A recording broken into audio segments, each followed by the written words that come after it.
Hey, Doc. Wanted to ask you about the defensive adjustments against Luka tonight. You guys did a bit of trapping on the sidelines and above the arc. Wanted to ask what went into that decision and how you thought that went.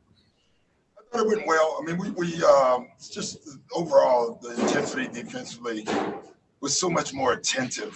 Through the series, we've made just a lot of game plan mistakes with our switching, with our trapping. We actually did trap them in games previous. It was just so poor, it was hard to notice. I thought Rex and Ty, Lou, both of them just did a terrific job, just game planning and mixing it up. We didn't just have one coverage, which I thought was important. I just thought we played harder and we played right and we played with a great spirit. Next is Om. Hey, Doc. Paul just said in the post-game interview that he was in a pretty dark place these last 3 games and having trouble adjusting to the environment of no fans in the game. I was wondering, did you notice that? Did you see any of that? And also, you said you would comment about the Jacob Blake situation, how you truly felt about it after the game. Yeah, this is not a normal environment. Okay, it just isn't. But it's good. Like, the NBA has done a terrific job. But Lou made a great point. You lose a lot of games, and the game the other night was tough. Usually you go home to your family. You go home. Here you go back to your rooms, and you're with each other, and then you actually see the other teams. And it's just a strange thing, man. I tell you, it's just different. And I thought our guys are great, though. PG and I sat in my room after the game, and we just had a long talk, not all about basketball, really. And several players did it. Guys were knocking on his door. This team, we're growing still. You can see it. We've not had the normal time together like most teams. And so, things like that, they happen. And I thought our guys have dropped all the players. As far as the other situation, it's just so sad.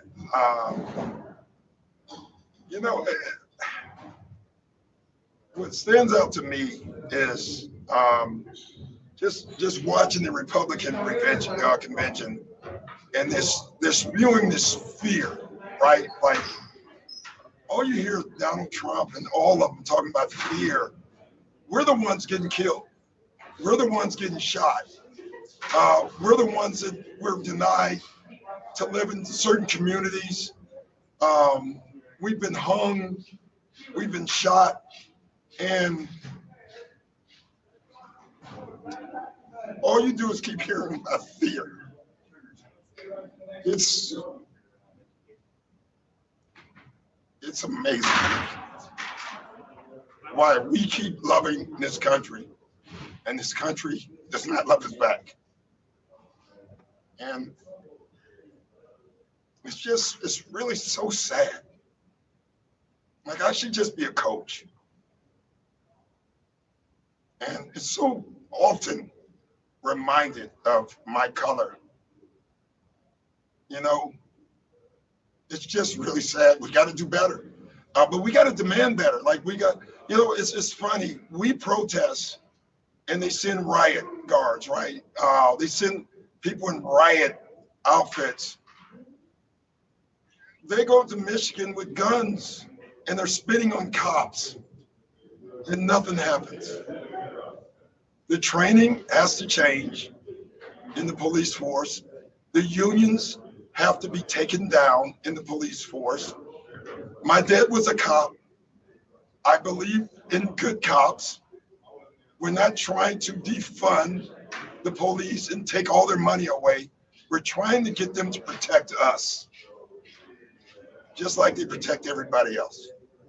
I didn't want to talk about it before the game because it's so hard. Just keep watching it. That video, if you watch that video, you don't need to be black to be outraged. You need to be American and outraged. And how dare the Republicans talk about fear We're the ones that need to be scared. We're the ones having to talk to every black child. What white father has to give his son a talk about being careful if you get pulled over? It's just ridiculous. And it just keeps going. There's no charges. Breonna Taylor, no charges, nothing. All we're asking is you live up to the Constitution. That's all we're asking for everybody, for everyone. Thank you. You want to get back to basketball? Coach, can I have a follow-up on that? Yeah. Real quick. I mean, there's been players in the Raptors and the Celtics sort of weighing, do you play, now play? You said how tricky it is to be a coach. One thing I'd say, I think you always play. You know why?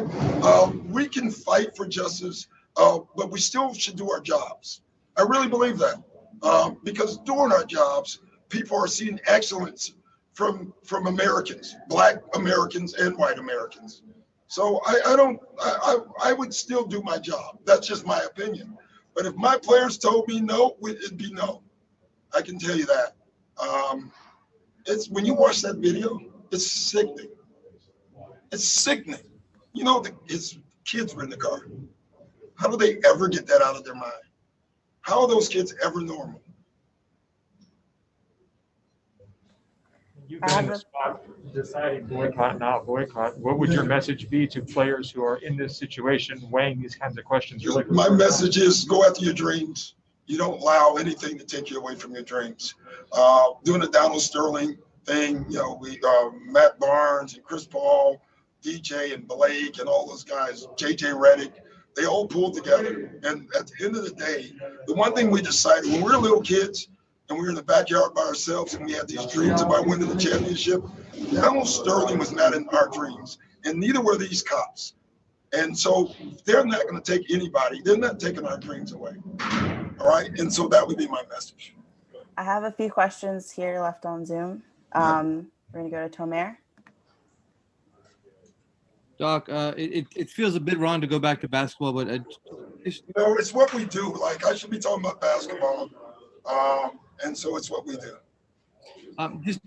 Did you feel like the team, connected more emotionally? You talked about it being emotionally weak last game. Did you feel like the team really connected on that level today? Yeah, we did. We did all things well today. Tomorrow, we just played together. We played hard.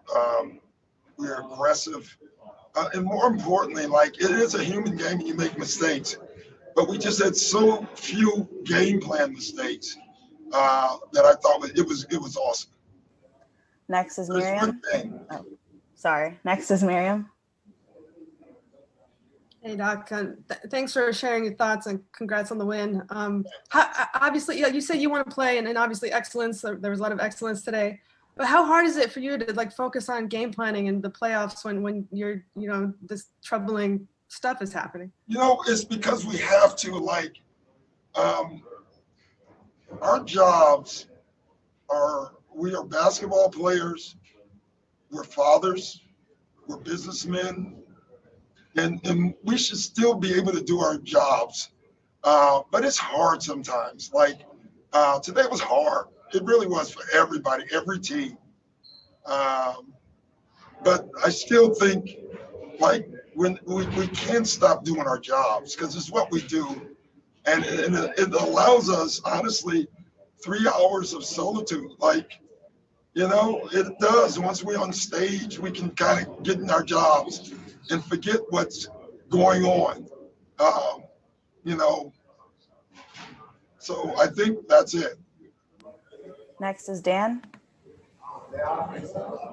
Kind of along the solitude lines. I think Trez played 5 minutes in the first quarter or something like that. He might have only had 2 points, but the way you greeted him when he came off the court was a genuine, you seemed really happy with that stretch. Yeah. What did you like so much about that? And did you feel like he kind of finally looked a little bit sort of like himself? Yeah, I told him I was proud of him because I think he had 2 points, right? But he made a difference. And I think, Trez is still young, right? And so when you come back, you're not in great shape. I think you put so much pressure on scoring that you forget who you are. And Trez is an energy player that can score points, that can do everything. And, you know, he just needed that. So I was just happy that he helped our team without scoring. And that's what I was telling him. Cam? Hey, Coach, I appreciate that passion, that energy that you just conveyed there. And I think that's what your players played with tonight that helped you guys to get that big win. I would like to ask you, Doc, if you could expound on when you had to first have that conversation with your son about driving and being safe and kind of his dealing with the law that, as you mentioned, some other people don't have to have that conversation. Can you touch on that for a moment? Yeah, basically when they get their driver's license, all of them, you know. And, you know, I have an adopted child. You know, you just share with them, be careful, show your hands, be respectful. You know, it's funny, though, even through that, sometimes you still get shot.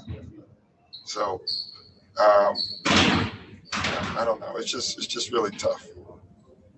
All right, Doc, thank you so much. That's all the Thanks, questions. guys.